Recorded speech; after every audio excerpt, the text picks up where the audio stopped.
He is an irrepressible child, a terrible prankster, a man who left a broken heart in every home.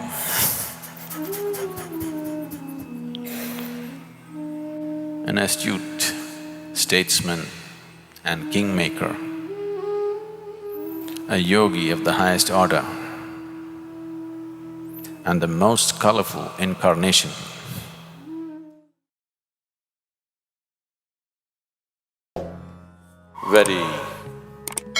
Very few human beings ever get to be placed in as complex situations as Krishna was placed.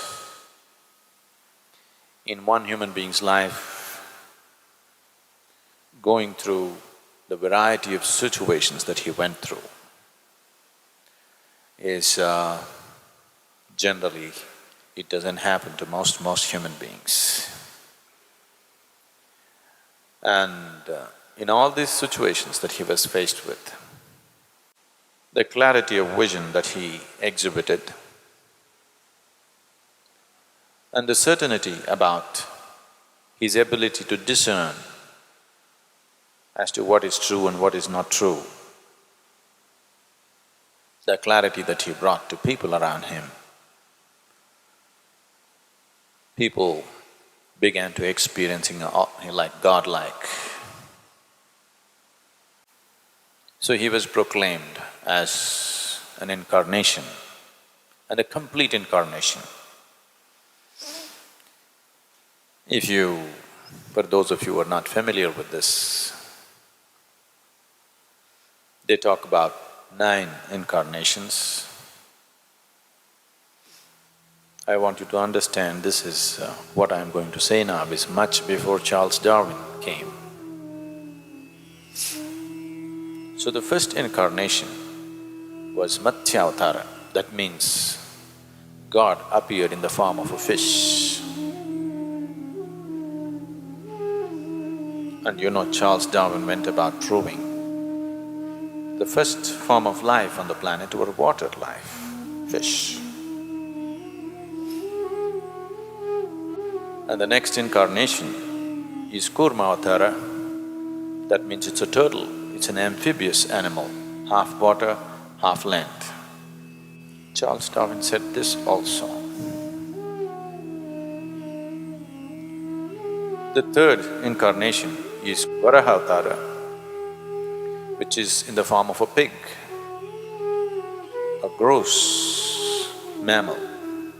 And the fourth incarnation is Narasimha-avatara, that is half man and half animal.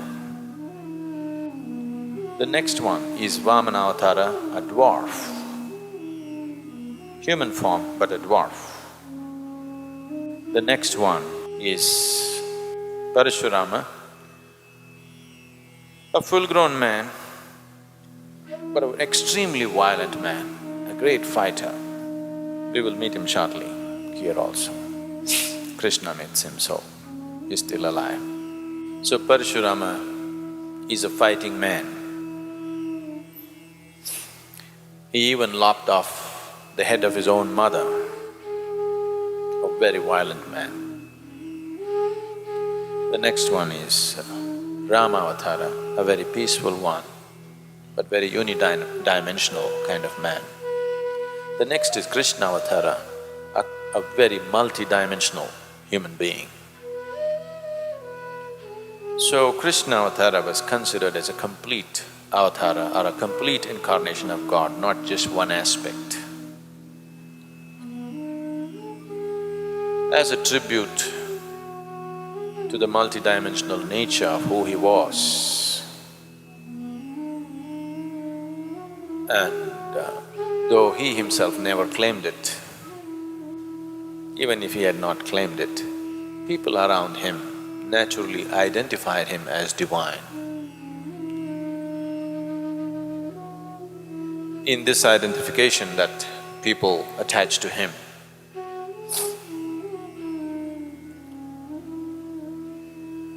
the whole culture evolved around this identity of Krishna being a complete incarnation of the divine.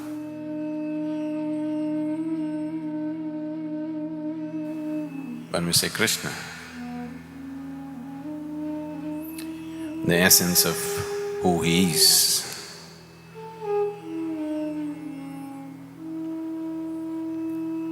he is an irrepressible child, a terrible prankster, an enchanting flute player,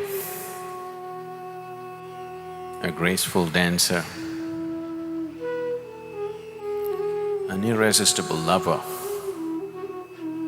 a truly valiant warrior, a ruthless vanquisher of his foes, a man who left a broken heart in every home,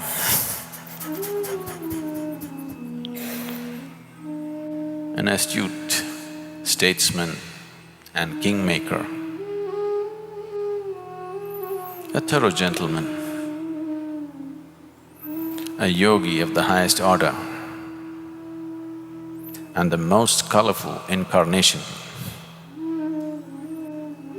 Krishna is seen and perceived and understood and experienced in many, many different ways by different people.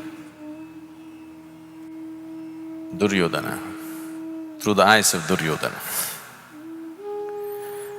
For those of you who do not know the background, I will be, because unless you understand the whole tapestry of the story and the situation in which he existed, many aspects of who he is will be missed, so we will go into it. But right now, Duryodhana is a man because of certain situations into which he was placed, insecure, angry, jealous,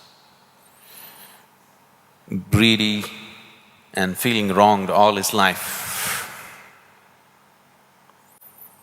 And because of actions which came forth from his greed and anger, he became the key for destruction of his whole race.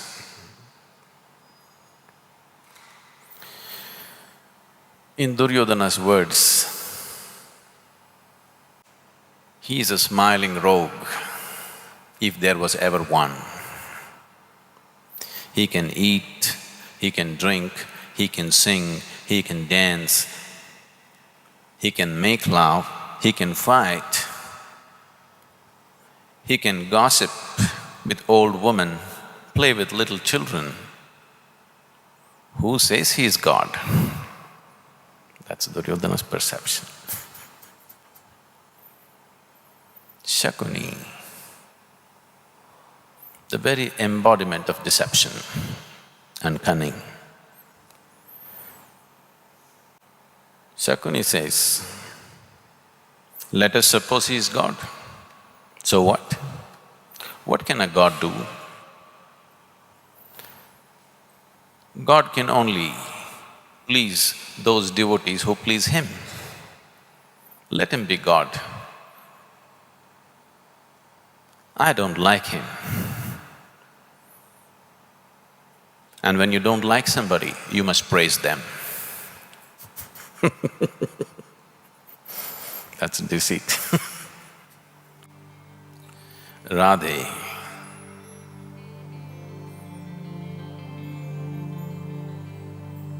his childhood lover, a milkmaid, a simple woman of the village. But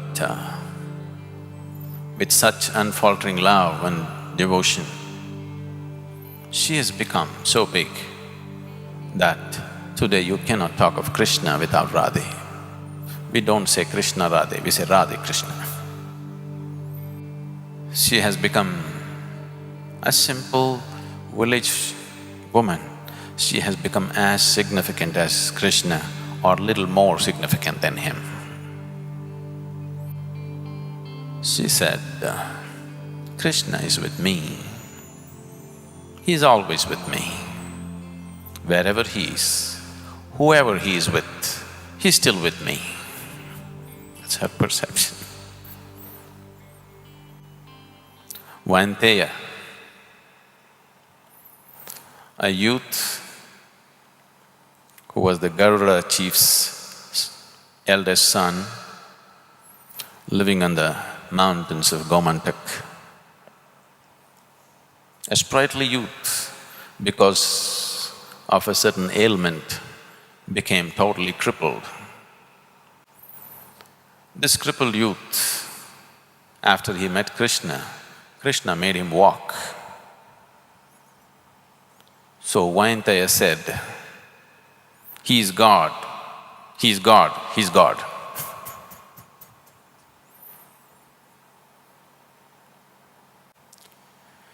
Akrura, an uncle of Krishna, a wise and saintly being,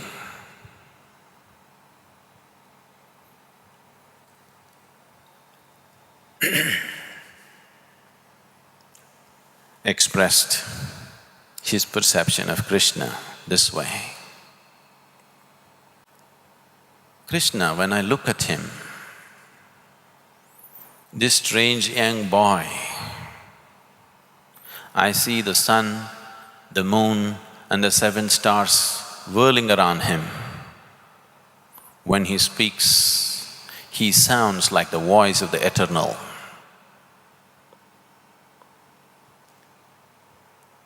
He's the hope. If there is hope in this world, he's the hope. Sikandin, a tortured human being, because of a certain situation within himself, right from his child. This is an absolutely tortured soul. So Sikandin said, Krishna never gave me any hope, but when he is there, the breeze of hope touches everybody. I can go on like this. Different people saw different facets of who he is. For some, he is God, for some, he is a crook, for some, he is a lover, for some, he is a fighter, so many things he is.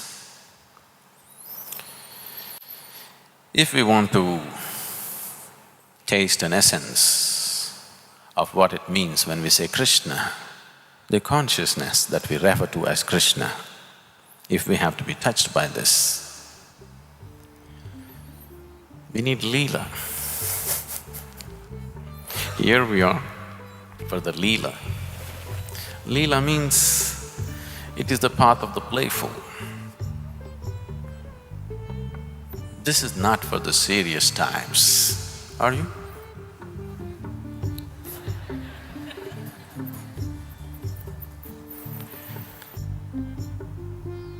Because when I say playfulness,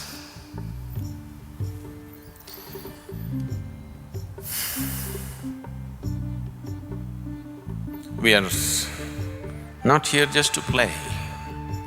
We are here to explore the most profound and the most serious aspect of life, but playfully, conducted playfully. Otherwise, Krishna won't be there.